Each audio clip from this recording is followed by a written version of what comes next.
તો તમે ચોરોની ગેંગ જોઈ હશે, ગેંગસ્ટરની ગેંગ જોઈ હશે અને જેઠાલાલમાં ચડ્ડી ગેંગ બી જોઈ હશે, પણ કોઈ દિવસ ભૂતની ગેંગ જોઈ છે?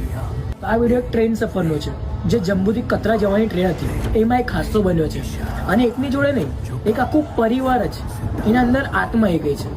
તો આ વિડીયોમાં તમને શોર્ટ વિડીયોમાં બતાવીએ છીએ જે એમના આજુબાજુવાળાએ ઉતાર્યો છે. તો આ વિડીયો બતાવવા પહેલાં તમે બધાના અંદર શેર કરજો, તમારા ફ્રેન્ડ ગ્રુપમાં, તમારી ફેમિલીમાં, બધામાં શેર કરજો જે ટ્રેન સફર કરતા હોય એની માટે છે આ વિડીયો. તો જુઓ આ વિડીયો.